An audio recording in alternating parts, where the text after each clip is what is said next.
بسم اللہ الرحمن الرحیم۔ صحیح بخاری حدیث نمبر 87۔ اور مالک بن حویرث نے فرمایا کہ ہمیں نبی صلی اللہ علیہ وآلہ وسلم نے فرمایا کہ اپنے گھر والوں کے پاس لوٹ کر انہیں دین علم سکھاؤ۔ میں ابن عباس رضی اللہ تعالیٰ عنہما اور لوگوں کے درمیان ترجمانی کے فرائض انجام دیتا تھا۔ ایک مرتبہ ابن عباس رضی اللہ تعالیٰ عنہما نے کہا کہ قبیلہ عبد القیس کا وفد رسول اللہ صلی اللہ علیہ وآلہ وسلم کی خدمت میں آیا۔ آپ صلی اللہ علیہ وآلہ وسلم نے دریافت فرمایا کہ کون سا وفد ہے یا یہ کون لوگ ہیں؟ انہوں نے کہا کہ ربیہ خاندان کے لوگ ہیں۔ آپ صلی اللہ علیہ وآلہ وسلم نے فرمایا کہ مبارک ہو قوم کو، آنا یا مبارک ہو اس وفد کو جو کبھی نہ رسوا ہو نہ شرمندہ ہو۔ اس کے بعد انہوں نے عرض کیا کہ ہم ایک دور دراز کونے سے آپ صلی اللہ علیہ وآلہ وسلم کے پاس آئے ہیں اور ہمارے اور آپ کے درمیان کفار مضر کا یہ قبیلہ پڑتا ہے۔ اس کے خوف کی وجہ سے ہم حرمت والے مہینوں کے علاوہ اور ایام میں نہیں آ سکتے، اس لیے ہمیں کوئی ایسی قطعی بات بتلا دیجیے کہ جس کی ہم اپنے پیچھے رہ جانے والے لوگوں کو خبر دے دیں اور اس کی وجہ سے ہم جنت میں داخل ہو سکیں۔ تو آپ صلی اللہ علیہ وآلہ وسلم نے انہیں 4 باتوں کا حکم دیا اور 4 سے روک دیا۔ اول انہیں حکم دیا کہ ایک اللہ پر ایمان لائیں۔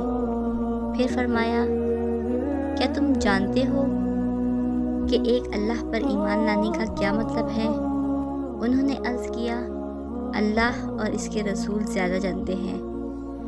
آپ صلی اللہ علیہ وآلہ وسلم نے فرمایا ایک اللہ پر ایمان لانے کا مطلب یہ ہے کہ اس بات کا اقرار کرنا کہ اللہ کے سوا کوئی معبود نہیں، اور یہ کہ محمد صلی اللہ علیہ وآلہ وسلم اللہ کے سچے رسول ہیں، اور نماز قائم کرنا، زکوٰۃ ادا کرنا اور ماہ رمضان کے روزے رکھنا، اور یہ کہ تم مال غنیمت سے 5واں حصہ ادا کرو، اور 4 چیزوں سے منع فرمایا، دبا، ہنتم اور مزفت کے استعمال سے۔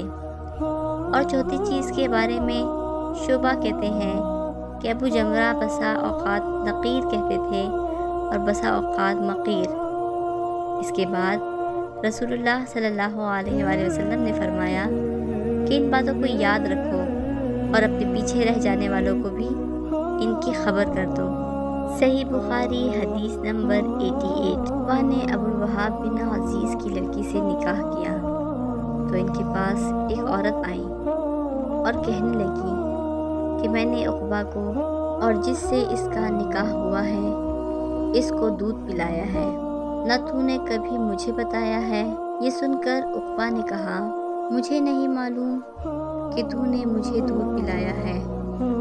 تب سوار ہو کر رسول اللہ صلی اللہ علیہ وآلہ وسلم کی خدمت میں مدینہ منورہ حاضر ہوئے اور آپ صلی اللہ علیہ وآلہ وسلم سے اس کے متعلق دریافت کیا تو آپ صلی اللہ علیہ وآلہ وسلم نے فرمایا کس طرح تم اس لڑکی سے رشتہ رکھو گے، حالانکہ اس کے متعلق یہ کہا گیا۔ تب عقبہ بن حارث نے اس لڑکی کو چھوڑ دیا اور اس نے دوسرا خاوند کر لیا۔ جزاک اللہ خیرا۔